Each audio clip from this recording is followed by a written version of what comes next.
Mon invitée ce midi est la chanteuse qui incarne la Belgique, plus de 5 millions de disques vendus, près de 40 ans de carrière et son premier album de Noël. On invite Axel Red à notre table de fête.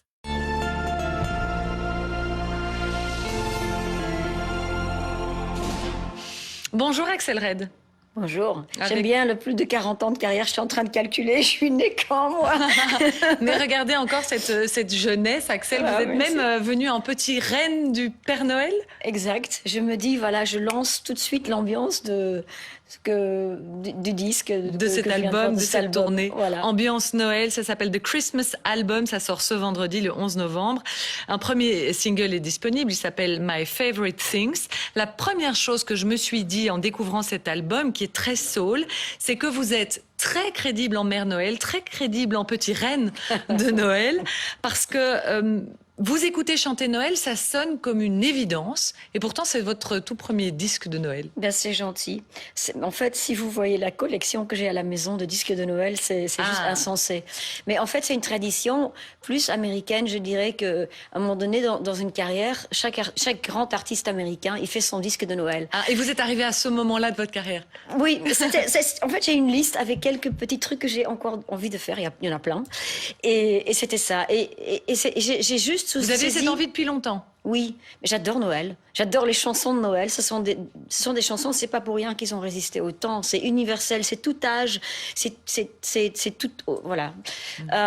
Et puis, on peut faire toutes les versions possibles. Et j'ai essayé de faire ma sauce parce que je me disais, il faut quand même une valeur ajoutée, il faut quand même qu'il y ait une raison pour que mon disque se trouve à côté d'Elvis Presley ou de Dean Martin ou Bob Dylan. Et donc, je me suis surtout éclatée. Mais aussi, bon, il y avait quand même... Je voulais aussi mettre la barre haute. Donc, je veux dire, il y avait des bons musiciens avec Daniel Romeo. On a des cuivres sur scène, il y aura des chœurs. On va écouter un extrait? Oui. Okay. On va écouter un premier extrait de ce single, de cet album de Noël. Ça s'appelle My Favorite Things. Raindrops on roses and whiskers on kittens, bright copper kettles and warm woolen mittens, brown paper packages tied up with strings. These are a few of my favorite things.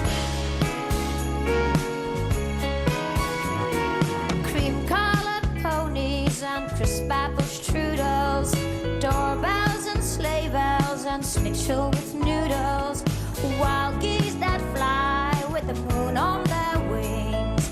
These are a few of my favorite things. C'est un air qu'on connaît évidemment. À la base, c'est un morceau de la comédie musicale La Mélodie du Bonheur, et c'est rapidement devenu un classique de Noël. C'est pas vraiment exactement Noël en fait. Hein. C'est juste que Noël pour moi... Mais j'ai coupé la parole. Non, je vous en prie. C'est juste que pour Noël, pour moi, c'est justement ce retour à l'enfance. Tout est permis, le kitsch de l'enfance, de prendre le temps pour faire, je sais pas, des cadeaux de farce, des cookies qui vont être pour finir pas bons, mais on a passé l'après-midi à les faire. Vous faites ça à Noël? Vous préparez comme ça Noël chez vous? Ils réussissent jamais. Mais en fait, je pense qu'on a tous l'enfant en nous.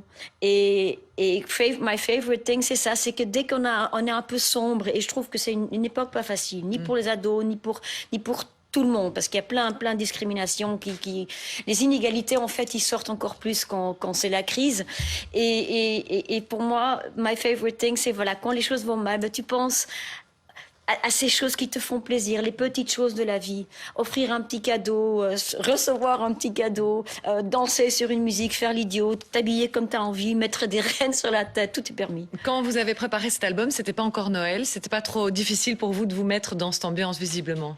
Pas du tout, parce que vous savez, dans ma maison, quand j'étais petite, on avait un petit arbre en doré, parce que c'était l'époque des années 70, et c'était l'époque des boîtes de conserve, et on n'avait pas les vrais sapins, mais en plastique. On était fiers d'avoir le plastique, complètement différent à aujourd'hui. Et ben un jour, il a fait tout le tour de l'année. Vous l'avez laissé toute l'année à la maison? Toute l'année. Donc pour moi, Noël est permis tout le temps. Aujourd'hui, c'est comment Noël chez Axel Red? Comment elle est votre maison? Qu'est-ce que vous faites? Et je deviens de plus en plus quelque part comme les Américains, parce que j'aime bien entre le très chic et le très très mauvais goût. Et d'ailleurs, vous savez, La nuance, elle est très petite. Hein. Et j'aime bien les lumières, parce que pour moi, c'est ça Noël aussi, c'est d'apporter des lumières dans une période sombre. Donc j'ai des petits sapins, des vrais, un très très grand, un très beau, et j'ai une grande collection de boules très très jolies. Mais il y a aussi des sapins roses fluo, je mets des lumières partout. Ah oui, donc c'est bien, vous n'hésitez pas avec le kitsch. Je m'amuse à mort. On Et aimerait j'ai bien vous travaillé donner aussi envie avec- de venir fêter Noël chez vous. Ouais, avec Elvis Pompilieu, on s'est amusé aussi. Bah, il a fait ça, il a fait des diadèmes avec plein de fantaisie. Donc, Et vous cuisinez? Vous faites vous-même le repas de Noël? vous ne voulez pas manger quand je cuisine Noël? Non. Non, en fait, c'est pas facile de faire les. Je trouve que les dindes. Bon, c'est moins drôle pour la dinde, mais je veux dire, soit. Quand je cuisine, c'est quelque chose qui va vite. Et une dinde, il faut le faire très précisément. C'est ma maman qui fait la dinde. D'accord. Axel, je voudrais aussi qu'on parle un tout petit peu de votre engagement humanitaire. Vous êtes la marraine de Handicap International de Belgique depuis 5 ans. Vous revenez d'ailleurs à l'instant, enfin récemment d'un voyage en Colombie. C'est vous-même qui avez choisi cette destination, ce pays. Pourquoi? En fait, on fêtait les 40 ans de handicap. Et puisqu'il y avait plusieurs pays où je pouvais aller visiter le travail de handicap, je me suis dit, est-ce que c'est possible en Colombie? Parce que je n'avais, à vrai dire, jamais fait une mission humanitaire en Amérique latine. Donc j'étais énormément en Afrique. Bah, je veux dire, je suis quand même depuis 25 ans activiste Ouais. dans le droit humain, 20 ans UNICEF et tout ça. J'ai beaucoup été en Asie. Et donc voilà, Colombie. Et puis je trouvais l'histoire très très très jolie. Un pays qui a été tellement d'années, bah, ils ont été en guerre. Et puis le thème des mines antipersonnelles qui me tient à cœur depuis longtemps parce que j'étais marraine du traité en fait en 96 ou 7 et donc je trouvais aller visiter sur le terrain, de voir le travail qu'ils font, je trouvais ça très important pour fêter ces 40 ans de handicap. C'est important de soutenir ces œuvres, mais vous savez que pour l'instant, financièrement, pour beaucoup de Belges, c'est aussi une période compliquée. Et vous l'évoquiez d'ailleurs il y a quelques minutes. Vous comprenez qu'aujourd'hui soit pas spécialement la préoccupation des Belges de de soutenir toutes ces causes extérieures à notre Je pays. comprends tout à fait. Et si on a envie de soutenir financièrement, c'est magnifique. Si on ne le fait pas, je pense que c'est déjà aussi très important que les gens se rendent compte quel est le travail d'une organisation comme Handicap International, une NGO incroyable.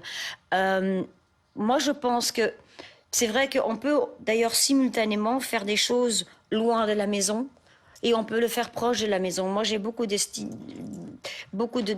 pour les gens qui font les choses tout petits autour d'eux. Je sais pas, justement, on ne doit pas attendre forcément Noël pour apporter des cookies à une personne qui est seule, pour inviter une personne chez soi. Moi, je pense que ce que j'aimerais faire, et même Handicap International, c'est de rendre les gens conscients que on peut chacun faire des petites choses, chacun à son échelle, à son niveau. Et ce que je voudrais aussi préciser, c'est qu'il y a des héros partout. Et ce que j'ai vu là-bas, notamment, une fois de plus, il y a des héros en Belgique, il y a des héros là-bas, mais c'est ça qui fait que je continue à m'engager et être dans l'activisme. Par exemple, il y a des gens qui sont des héros victimes, parce que malheureusement, ils n'ont pas la résilience par leur naissance, pour quand il y a des traumatismes qui arrivent dans la vie, qu'on a à un moment donné, qu'on a tous, mais il y a des gens qui vivent des grands traumatismes, ils savent pas, ils n'ont pas le courage voilà, d'aller aider les autres, juste pour survivre. D'ailleurs, moi, je l'ai vécu, à vrai dire, en Covid, je me sentais pas bien, j'avais pas l'énergie pour les autres. Par contre, il y a des gens, alors, comme des vrais héros, des héroïnes, j'essaie de le dire court, mais qui, justement, ont cette résilience, et il leur arrive des choses comme une dame qu'on avait rencontrée, son père s'est tué devant ses yeux, elle a failli marcher sur une mine, ça lui a réveillé l'idée qu'elle devait passer sa vie à faire quelque chose pour les autres. Donc c'est elle qui gère ce grand programme de déminage. Et c'est pour moi, ce sont des héros qui font pour moi la différence sur cette planète, sur cette terre, loin ou chez nous. Bravo pour votre engagement. En tout cas, on sent que vous en parlez avec beaucoup d'émotion et beaucoup de conviction, surtout. Handicap International a la chance d'avoir une marraine comme vous. Merci beaucoup, Axel, de nous avoir donné envie d'être déjà à Noël et de déjà célébrer et décorer notre maison. Votre tournée sera également sur le thème de Noël. Elle passera par Asselt le 15 et le 16 décembre. Le 17, vous serez au Cirque Royal à Bruxelles. Vous serez aussi à Louvain, à Bruges, à Anvers, encore à Namur. Namur le 27 décembre. Merci beaucoup d'avoir été notre invité ce Un midi. grand plaisir. Axel Red. Merci de votre fidélité. Ce soir, c'est Luc Gilson que vous retrouverez à 19h pour suivre la météo et le magazine Histoire de famille. Prenez soin de vous. Bon après-midi. RTL Info continue en radio, sur Internet et sur les applications mobiles.